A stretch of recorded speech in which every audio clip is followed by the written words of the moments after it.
go back. We're gonna finish, keep digging into the T.I. thing. You can't tell me that there's not a coincidence that all this occurred right around when? What happened in the Black community around that time that led, or that happened to coincide with the transformation of hip hop into one of the most destructive forces in the history of this country? What happened around that time, around the mid-90s, around 1994, 95?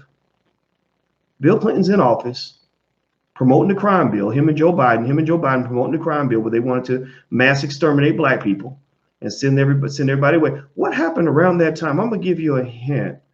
It involved somebody by the name of Louis Farrakhan doing something that had never been done in the history of this country: the Million Man March. The Million Man March. They watched Farrakhan and a few other people that went along with him. This was they had unity amongst the Black leadership. Farrakhan's one of the best unifiers that I've seen because he's incredibly diplomatic. He's able to work with people he disagrees with heavily. I can't do that all the time. I'm not as disciplined as him. Maybe in a few years I will be, but right now I can't, if I don't like you, it's hard for me to work with you. But Farrakhan is incredibly disciplined. And they pulled together well over 1 million Black men, all for the purpose of building their community, serving their families, building wealth, loving and protecting their children.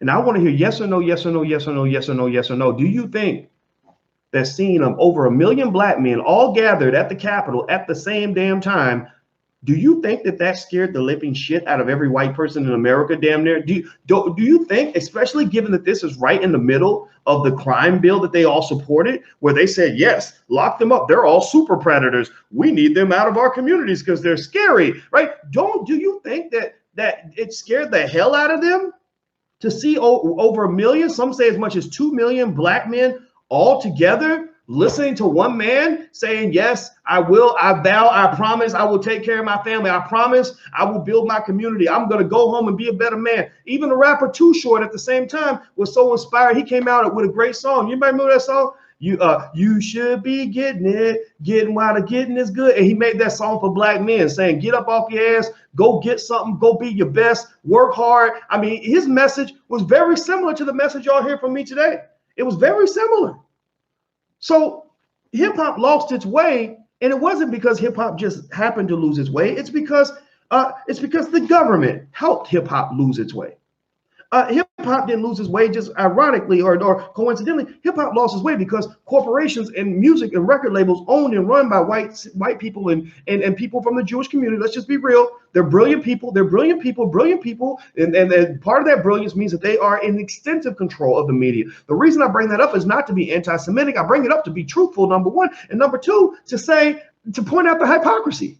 To kind of say, like, how in the world can the people who had to deal with the terror of Adolf Hitler turn into Adolf Hitler? Like, how can you literally put out music that is mass promoting the death and destruction of millions of Black people? Like, didn't y'all go through that already? Is that one of those things where abused people grow up and abuse other people? Is that what it is? Is that like transference of trauma? Is that I don't get it. I don't get it. It doesn't make any sense. So hip hop lost its way. So, what I love right now is that I see hip hop once again finding its way back. I see guys like Killer Mike, David Banner, rapper T.I. leading the way on a new way of thinking for the community, in which they use the power of the rapper to promote a message of the people, a message of empowerment, something that is intelligent, something that is going to help us grow. I think that is a wonderful thing. And then it's not just those guys. The younger artists are looking up to these guys and paying attention. They're listening. They're incorporating that message, right? So you're seeing, this amazing transformation of the community that wasn't in existence 7-8 years ago. I used to be a big critic of Jay-Z back around 2013, 2014, because I was like, Jay-Z is not rapping about shit. Like, he's rapping about things that don't make any sense, that aren't going to help anybody improve their lives. Like, what are you rapping about, bro? This doesn't make any sense. I had a 3-hour long debate with a guy who was like Beyonce's tour manager. He managed the different venues she would go to or something. He did something important like that. It was some important job. Somebody wanted me to meet him because they were like, oh, you know, boy, Doc, you should talk to this guy because he can tell you that Jay-Z and Beyonce really aren't what you think and blah, blah, blah, blah. And we talked for a long time, and I really respected this guy a lot. We had a great conversation. But I was like, you know, and he was telling me, he said, you know, Jay's actually very conscious and very black, and he cares about black people, blah, blah. And I said, yeah, man, but a man is not defined by what he believes. A man is defined by what he does. Like I could tell you that I believe in saving money, but if I don't, then it doesn't matter. If I could tell you that, like when I was fat, when I was overweight before I started running, I believed in being healthy, but I was like 70 pounds overweight. So which matters more, what I believe, what I think, what I know I should be doing, or what I actually do? A man is defined by what he does, and that's very important to understand. Now I'm not a critic of Jay-Z anymore. I'm not a critic. I'm a supporter of Jay-Z because you saw a transition of Jay-Z's music. You see a transition of their message as a couple. I think that Jay-Z and Beyonce are tremendous assets for the black community, and what they're doing is great. I don't think that they have to be criticized on the level that they were criticized before, because I'm very happy with the way they're using their power. I think it's awesome. I love it.